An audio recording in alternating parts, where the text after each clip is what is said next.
Assalomu alaykum. Men Muhammadjonov Hayitjon, M2504 magistratura 1-bosqich talabasiman. Mening dissertatsiya mavzuim gazlarni tozalash jarayonidan keyingi ziyonli chiqindilarni qayta ishlash texnologiyasini tatbiq qilish deb nomlanadi.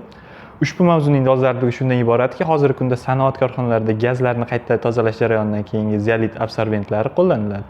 Biroq bu jarayon natijasida ko'p miqdorda ziyonli chiqindilari atrof muhitga ekologik muammolarni keltirib chiqaradi. Shu sababli chiqindi ziyonliklarini qayta ishlash va ularni ikkilamchi resurs sifatida qayta foydalanish masalasi dolzarb, ilmiy va amaliy ahamiyat kasb etadi. Tadqiqotning maqsadi gazlarni tozalash va undan keyingi jarayonda chiqindi ziyonliklarini qayta ishlashning samarali texnologiyalarini ishlab chiqish va uni ommaga tatbiq etish hisoblanadi.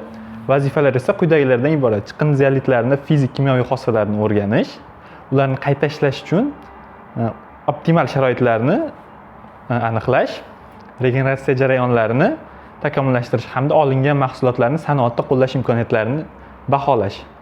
Tadqiqotning obyekti gazlarni tozalash tizimlarida ishlatilgan ziyonli absorbentlari hisoblanadi. Predmet esa ularning qayta ishlash jarayonini natijaviy mahsulotlarning texnologik xossalaridir.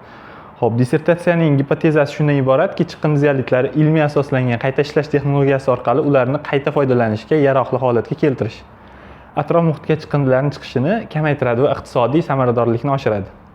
Olingan natijalar sanoat korxonalarida chiqindilarni kamaytirish, ekologik xavfsizliklarni ta'minlash, shuningdek absorbentlarni qayta tiklash orqali resurslarni tejamkor va foydali ko'rinishga olib keladi. Shunday qilib, ushbu dissertatsiya ishi nafaqat ekologik muammolarni